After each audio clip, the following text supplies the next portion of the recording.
KRS ಪಕ್ಷದ ರಾಜ್ಯ ಕಾರ್ಯಾಧ್ಯಕ್ಷ ಎಸ್ಎಚ್ ಲಿಂಗೇಗೌಡರು ಅಪಘಾತದಲ್ಲಿ ನಿಧನ, ರಾಜ್ಯಕ್ಕೆ ತುಂಬಲಾರದ ನಷ್ಟ. ಬೀದರ್ ಜಿಲ್ಲಾಧ್ಯಕ್ಷರು ಮುಖಂಡರು ಸೇರಿ ಮೌನ ಶ್ರದ್ಧಾಂಜಲಿ ನಮನ. ಕರ್ನಾಟಕ ರಾಷ್ಟ್ರ ಸಮಿತಿ ಪಕ್ಷದ ರಾಜ್ಯ ಕಾರ್ಯಾಧ್ಯಕ್ಷರಾದ ಎಸ್ಎಚ್ ಲಿಂಗೇಗೌಡ ಅವರು ಅತ್ಯಾಚಾರ ಆರೋಪದ ಪ್ರಕರಣಗಳನ್ನು ತ್ವರಿತಗತಿಯಲ್ಲಿ ವಿಚಾರಣೆ ಮಾಡಬೇಕು ಮತ್ತು ತಪ್ಪಿತಸ್ಥರಿಗೆ ಉಗ್ರ ಶಿಕ್ಷೆಯಾಗಬೇಕೆಂದು ರಾಷ್ಟ್ರಪತಿ ಮತ್ತು ಪ್ರಧಾನಮಂತ್ರಿಗೆ ಭೇಟಿಯಾಗಿ ಮನವಿ ನೀಡಲು ಮಂಗಳೂರಿನಿಂದ ದೆಹಲಿಗೆ 5 ಜನರ ತಂಡ ಪಾದಯಾತ್ರೆ ಹೊರಟಿತ್ತು. 55ನೆಯ ದಿನ ಪಾದಯಾತ್ರೆಯು ಗುಜರಾತಿನ ಬರೋಚ್ ಎನ್ನುವ ನಗರ ತಲುಪಿತ್ತು.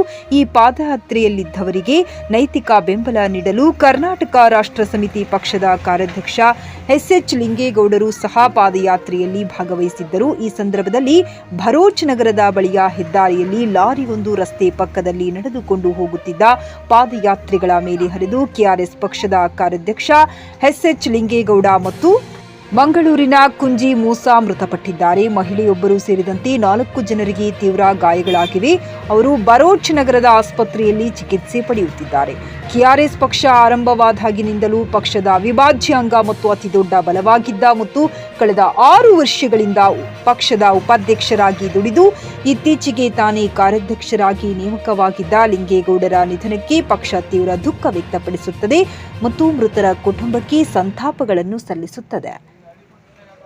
ಈ ಸಂದರ್ಭದಲ್ಲಿ ಇಡೀ ಪಕ್ಷ ಮೃತರ ಕುಟುಂಬದೊಂದಿಗೆ ನಿಲ್ಲಲಿದೆ ಎಂದು ಬೀದರ್ ಜಿಲ್ಲಾಧ್ಯಕ್ಷರಾದ ಹನುಮಂತ ಮಠ್ಠಿಯವರು ಮಾತನಾಡಿ ತಿಳಿಸಿದರು. ಹಾಗೂ ಅಗಲಿದ ಲಿಂಗೇಗೌಡರ ಆತ್ಮಕ್ಕೆ ಶಾಂತಿ ಸಿಗಲಿ ಎಂದು ನಗರದ ಅಂಬೇಡ್ಕರ್ ವೃತ್ತದ ಹತ್ರ ಅವರ ಭಾವಚಿತ್ರಕ್ಕೆ ಮಾಲಾರ್ಪಣೆ ಮಾಡಿ 2 ನಿಮಿಷಗಳ ಮೌನಾಚರಣೆ ಮಾಡಿ ಭಾವಪೂರ್ಣ ಶ್ರದ್ಧಾಂಜಲಿ ಸಲ್ಲಿಸಿದರು. ಇದೇ ವೇಳೆ ತುಕಾರಾಂ ಗೌರಿ ಉಸ್ತುವಾರಿ ಕರ್ನಾಟಕ ರಾಷ್ಟ್ರ ಸಮಿತಿ ಪಕ್ಷ ಬೀದರ್ ಮತ್ತು ಶ್ರೀಮಂತ ಬಜರಂಗ ಮುಖಂಡರು ಭಾಗಿಯಾಗಿದ್ದರು. ಕ್ಯಾಮರಾ ಪರ್ಸನ್ ಜಾರ್ಜ್ ಜೊತೆ ಪ್ರದೀಪ್ ಕುಮಾರ್ ದಾಧನು, ಜೆಕೆ ನ್ಯೂಸ್ ಕನ್ನಡ, ಬೀದರ್. ಭ್ರಷ್ಟಾಚಾರವನ್ನು ನಮ್ಮ ರಾಜ್ಯದಲ್ಲಿ ತುಂಬಿ ತುಳುಕ್ತಕ್ಕಂತಹ ಒಂದು ವಾತಾವರಣ ನೋಡಿ ಅದಕ್ಕೆ ರಾಜೀನಾಮೆ ಕೊಟ್ಟು ನಮ್ಮ ರಾಜ್ಯದಲ್ಲಿ ನಾನು ಹೋರಾಟ ಮಾಡಬೇಕು, ಇಲ್ಲಿರ್ತಕ್ಕಂಥ ಆಡಳಿತ ವ್ಯವಸ್ಥೆ ಬದಲಾವಣೆ ತರಬೇಕು, ಮತ್ತು ಇರ್ತಕ್ಕಂತಹ ಭ್ರಷ್ಟಾಚಾರ ಮುಕ್ತ ಮಾಡಬೇಕು ನಮ್ಮ ರಾಜ್ಯದಲ್ಲಿ. ಯಾಕೆಂತಂದರೆ ಎಷ್ಟೋ ಬಡ ಜನ, ಬಡ ಕುಟುಂಬಗಳು ಇವತ್ತು ಭಾಳ ಸಮಸ್ಯೆದಲ್ಲಿದ್ದಾರೆ. ಮುಖ್ಯವಾಗಿ ಹೆಣ್ಣುಮಕ್ಕಳು ಮೇಲೆ ಆಗ್ತಕ್ಕಂತಹ ಏನು ಅತ್ಯಾಚಾರ, ಗ್ಯಾಂಗ್ ರೇಪು ಮತ್ತು ಸಾಮೂಹಿಕ ಅತ್ಯಾಚಾರಗಳು ಏನು ಆಗ್ತಾ ಇವೆ, ನಮ್ಮ ರಾಜ್ಯದಲ್ಲಿ ದಿನ ದಿನ ಹೆಚ್ಚಾಗ್ತಾ ಇದೆ.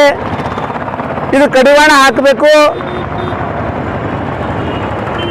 ಹಾಗಾಗಿ ಒಂದು ಪ್ರಕರಣ, ಅತ್ಯಾಚಾರದ ಪ್ರಕರಣ ದಾಖಲಾದಾಗ ಸುಮಾರು 3 ವರ್ಷ 4 ವರ್ಷ, ಕೆಲವೊಂದು ಪ್ರಕರಣಗಳು 5-6 ವರ್ಷ ಕೂಡ ಕೋರ್ಟ್ನಲ್ಲಿ ನಡೀತಾ ಇದೆ.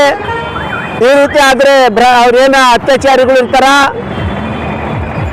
ಅವರಿಗೆ ಭಯ ಇರಲಾರ್ದಂಗಾಗಿದೆ. ಹಾಗಾಗಿ ಇವರು ತ್ವರಿತ ಶಿಕ್ಷೆ ಆಗಬೇಕು. ಏನು ಪ್ರಕರಣ ದಾಖಲಾಗ್ತದ 2-3 ತಿಂಗಳ ಒಳಗಾಗಿರಂತಂದ್ರೆ ಆ ಅತ್ಯಾಚಾರಿಗಳಿಗೆ ಏನಂತಾರೆ ಶಿಕ್ಷೆ ಆಗಬೇಕು, ಹೊಸ ಕಾನೂನು ರೂಪಿಸಬೇಕು. ಈ ರೀತಿ ಏನಂತಂದ್ರೆ ಮಾಡಿದಾಗ ನಮ್ಮ ರಾಜ್ಯದಲ್ಲಿ ಭ್ರಷ್ಟಾಚಾರ, ಅತ್ಯಾಚಾರ ಕಡಿಮೆ ಆಗ್ತದ. ಈಗಿರ್ತಕ್ಕಂಥ ವಾತಾವರಣದಲ್ಲಿ ಭ್ರಷ್ಟಾಚಾರ ಮಾಡುವಂತಹ ಮತ್ತು ಅತ್ಯಾಚಾರ ಮಾಡುವಂತಹ ಅತ್ಯಾಚಾರಿಗಳಿಗೆ ಸರ್ಕಾರ ಯಾವುದೇ ಇಲಾಖೆಯಿಂದ ಅವರಿಗೆ ಭಯ ಇಲ್ಲದಂತಾಗಿದೆ. ಹಾಗಾಗಿ ಇವರು ನಿನ್ನೆ ಏನು ಮಂಗಳೂರಿನಿಂದ ದೆಹಲಿವರೆಗೆ ಒಂದು ಪಾದಯಾತ್ರೆ, ಒಂದು 5 ಜನರ ತಂಡ ನಂತರ ಪಾದಯಾತ್ರೆ ಹಮ್ಮಿಕೊಂಡಿದ್ರು. ಮಂಗಳೂರಿನಿಂದ ಗುಜರಾತ್ಗೆ 55ನೇ ದಿನಕ್ಕೆ ಮುಟ್ಟಿತ್ತು. ಅದರಲ್ಲಿ ಇವರು ಕೂಡ ಪಾದಯಾತ್ರೆಯಲ್ಲಿದ್ದಾಗ ಅದು ಗುಜರಾತ್ನ ಯಾವುದ್ರಿ ಅದು ನಲ್ಲಿ ನಂಬರ್ 1 ತೃಪ್ತಿ ದರದಾಯಕ ಶೋರೂಮ್ ನಿಮ್ಮ ಎಸ್ಪಿ ಟಿವಿಎಸ್ ಶೋರೂಮ್ ನಿಮಗಾಗಿ ತಂದಿದೆ ಹೊಸ ಮಾಡೆಲ್ಗಳ ಹೊಸ ಬೈಕ್ಗಳು. ರೈತರಿಗಾಗಿ ಅನುಕೂಲವಾಗಿರುವ ಸೂಪರ್ ಎಕ್ಸೆಲ್ ಕೂಡ ಲಭ್ಯ. ಹಾಗಿದ್ರೆ ಹಿಂದೆ ಭೇಟಿ ನೀಡಿ ಎಸ್ಪಿ ಟಿವಿಎಸ್ ಶೋರೂಮ್ ಮಾಲೀಕರು ಲೋಕೇಶ್ ಆರ್ಜಿ. ಹೆಚ್ಚಿನ ಮಾಹಿತಿಗಾಗಿ ಸಂಪರ್ಕಿಸಿ 8494951009, ನಾಗಲಕ್ಷ್ಮಿ ದಾಬಾ ಹತ್ತಿರ, ಗುಲ್ಬರ್ಗಾ ರೋಡ್, ಹುಮರಾಬಾದ್.